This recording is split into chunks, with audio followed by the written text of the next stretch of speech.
hancur lebur di Kuala Lumpur. Seluruh wakil Indonesia dipastikan gugur mengenaskan di Malaysia Masters 2026 setelah kekalahan dramatis Ubed dari Popov.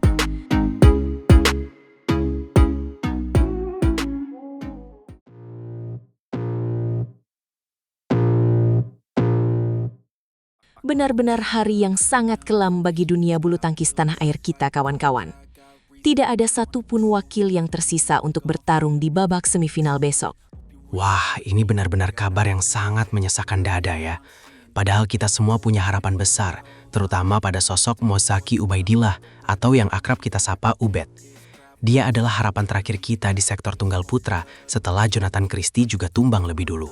Betul sekali. Pertandingan antara Ubed melawan Christo Popov dari Prancis di Axiata Arena itu benar-benar menguras emosi. Bayangkan saja, Ubed yang masih sangat muda harus menghadapi kematangan mental pemain Eropa yang sedang naik daun. Skornya sangat tipis, 21-23 dan 19-21. Sangat tipis. Itu artinya Ubed sebenarnya mampu mengimbangi permainan Popov secara teknis. Tapi seperti yang Ubed katakan sendiri setelah pertandingan, masalahnya ada pada ketenangan di poin-poin tua. Christo Popov terlihat lebih dingin dan terkontrol saat memasuki angka-angka krusial di akhir game. Ya, Ubed sempat memimpin perolehan angka di kedua game tersebut. Itu yang membuat kekalahan ini terasa semakin menyakitkan. Kita melihat dia tampil Spartan, menyerang dengan agresif dan ulet mengejar bola kemanapun. Tapi ya itu tadi, pengalaman memang tidak bisa berbohong di atas lapangan hijau.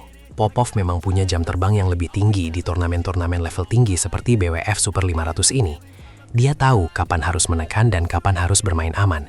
Sementara Ubed, meskipun bakatnya luar biasa, masih butuh banyak pelajaran tentang bagaimana mengatur mental dan pikiran saat laga sedang sangat ketat. Tapi kita juga harus memberikan apresiasi setinggi-tingginya untuk perjuangan Ubed pekan ini. Menembus babak perempat final di turnamen sekelas Malaysia Masters 2026 bukanlah hal yang mudah bagi pemain seusianya. Ini adalah lompatan besar dalam karir profesionalnya. Setuju. Kalau kita bandingkan dengan penampilannya di Thailand terbuka pekan lalu yang hasilnya kurang memuaskan, di Kuala Lumpur ini Ubed menunjukkan progres yang sangat signifikan. Dia sendiri mengakui bahwa dia merasa penampilannya jauh lebih berkembang dan bahkan melebihi target pribadinya. Sayangnya, keguguran Ubed ini melengkapi penderitaan tim Indonesia. Sebelumnya, Jonathan Christie juga harus mengakui keunggulan wakil Cina. Dengan begitu, skuad Merah Putih dipastikan pulang dengan tangan hampa tanpa membawa satu pun gelar atau bahkan medali dari Malaysia. Ini menjadi tamparan keras sekaligus bahan evaluasi total bagi tim pelatih PBSI di Cipayung. Kita tidak boleh berlama-lama meratapi kekalahan ini, karena turnamen besar lainnya sudah menunggu di depan mata, yaitu Singapura Terbuka dan Indonesia Terbuka 2026. Benar, evaluasi total adalah harga mati.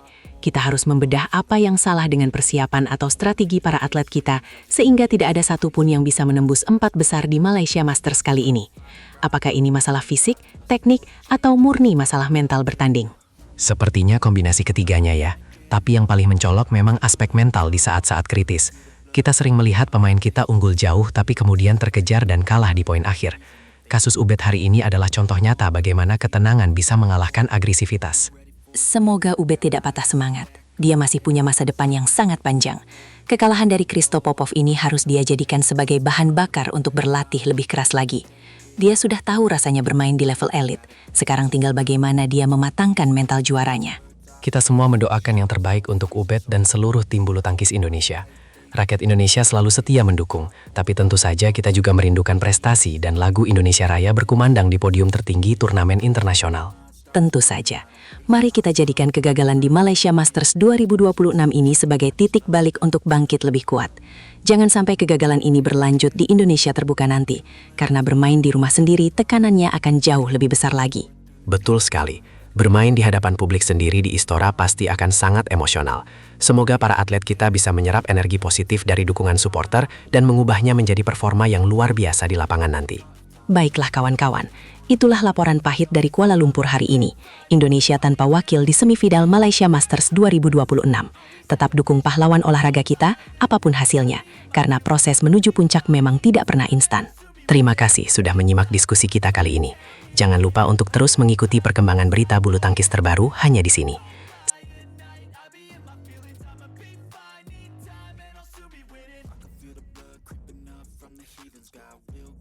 Saksikan perjuangan hidup mati Jonathan Christie dan si muda Ubed demi menjaga martabat bulu tangkis Indonesia di perempat final Malaysia Masters 2026.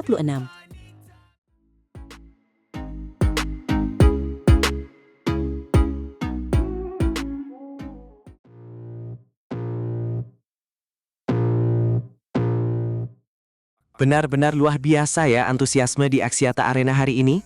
Kuala Lumpur seolah bergetar menyambut babak 8 besar turnamen Super 500 ini. Dan kita hanya punya 2 wakil tersisa. Betul sekali, situasi ini memang cukup menegangkan bagi pecinta bulu tangkis tanah air. Jonathan Christie yang kita kenal sebagai Jojo dan bintang muda Muhammad Zaki Ubaidillah atau Ubed adalah benteng terakhir kita. Tekanannya pasti sangat berat, apalagi mereka harus bertanding di hadapan ribuan pasang mata yang menuntut kemenangan demi menjaga gengsi merah putih di kancah internasional. Kita mulai dari Jonathan Christie. Sebagai unggulan keempat, Jojo akan membuka perjuangan Indonesia di lapangan 3 melawan pemain muda Tiongkok yang sedang naik daun, Hu Zean. Hu Zean ini bukan lawan yang bisa dianggap enteng ya. Meskipun usianya baru 19 tahun, dia baru saja membuat kejutan besar dengan menumbangkan Alex Lanier dari Prancis. Tepat, kemenangan 3 game Hu Zean atas Lanier menunjukkan betapa berbahayanya pemain muda ini. Dia dikenal sebagai rival kuat bagi generasi junior kita, termasuk Alwi Farhan. Jojo sendiri sempat kesulitan di babak sebelumnya saat melawan Wang Pawei dari Taiwan. Dia harus bermain 3 game sebelum menang 21-16, 19-21, dan 21-13. Jojo harus waspada sejak menit pertama. Hu Zean punya stamina anak muda luar biasa dan semangat tempur tinggi untuk membuktikan diri di panggung besar ini. Sementara itu di sesi siang, giliran si muda Ubed yang akan menghadapi ujian jauh lebih berat. Dia dijadwalkan bertemu dengan unggulan ketiga asal Prancis, Christo Popov. Christo Popov adalah pemain yang menyingkirkan Anthony Sinisuka Ginting di babak sebelumnya. Itu pernyataan tegas bahwa Popov sedang dalam performa terbaiknya di turnamen ini. Tapi jangan salah, Ubed juga sedang dalam tren positif luar biasa. Dia baru saja membalas kekalahannya dari pemain Korea Selatan Jeon Hyok-jin dengan skor meyakinkan. Kemenangan 21-10, 16-21, dan 21-16 menunjukkan bahwa Ubed punya mentalitas pemenang yang sudah sangat matang meski usianya masih muda. Pertemuan Ubed dan Popov nanti sore akan menjadi pertemuan pertama mereka. Ini menarik karena Popov belum pernah merasakan gaya main Ubed yang unik dan ulet di lapangan. Ubed harus memanfaatkan statusnya sebagai pemain non-unggulan untuk bermain lepas tanpa beban, sementara Popov pasti merasa tertekan karena sangat diunggulkan untuk menang. Jojo dan Ubed berada di bagan berbeda. Artinya, jika keajaiban terjadi dan keduanya terus menang, final sesama Indonesia di Malaysia Masters masih sangat mungkin terjadi. Wah, membayangkannya saja sudah membuat bulu kuduk berdiri. Skenario final sesama Indonesia di Kuala Lumpur akan menjadi penutup manis bagi perjalanan tim kita di sini. Tapi tentu jalannya masih panjang. Setiap poin di Axiata Arena hari ini akan terasa seperti emas yang harus diperjuangkan dengan tetesan keringat dan air mata. Jojo harus menggunakan pengalamannya untuk mengatur tempo permainan agar Hu Zean tidak mendapatkan ritme serangannya yang cepat dan mematikan itu. Dan untuk Ubed, kunci utamanya adalah pertahanan rapat. Popov sangat kuat dalam rally panjang dan serangan balik mendadak, jadi Ubed tidak boleh melakukan kesalahan sendiri. Ubed harus tetap tenang dan fokus di poin-poin kritis. Dia sudah membuktikan bisa bangkit dari tekanan saat melawan Jeon Hyok-jin kemarin di babak kedua. Kita berharap doa seluruh rakyat Indonesia menjadi kekuatan tambahan bagi Jojo dan Ubed saat mereka melangkah masuk ke dalam lapangan Axiata Arena yang megah itu. Semangat pantang menyerah khas atlet Indonesia harus selalu berkobar. Mari kita kawal perjuangan mereka, karena sejarah besar mungkin saja tercipta hari ini di Malaysia Masters. Jojo dan Ubed adalah pahlawan kita hari ini yang berjuang sendirian di tengah kepungan pemain-pemain elit dunia lainnya. Tetap berikan dukungan positif kalian di kolom komentar. Sampai jumpa di ulasan hasil pertandingan nanti. Semoga kita bisa merayakan kemenangan besar Jojo dan Ubed bersama-sama di akhir hari yang panjang dan melelahkan ini. Indonesia bisa. Jojo dan Ubed tunjukkan pada dunia bahwa semangat merah putih tidak akan pernah padam, meski hanya tinggal 2 wakil yang tersisa di medan pertempuran ini. Ayo terus berjuang sampai titik darah penghabisan. Kemenangan sudah di depan mata, jika kalian percaya pada kemampuan diri sendiri dan kekuatan kerja keras selama latihan ini. Selamat berjuang pahlawan bangsa. Seluruh rakyat Indonesia mendoakan yang terbaik untuk kalian di setiap pukulan dan langkah kaki di atas karpet hijau Axiata Arena hari ini. Mari buktikan bahwa Indonesia masih menjadi kekuatan utama di dunia bulu tangkis, tidak peduli seberapa berat rintangan yang coba menghalangi langkah kita menuju tangga juara. Terima kasih sudah menonton. Jangan lupa terus berikan dukungan kalian. Bersama kita kuat, bersama kita raih kemenangan demi kejayaan olahraga Indonesia di mata dunia internasional.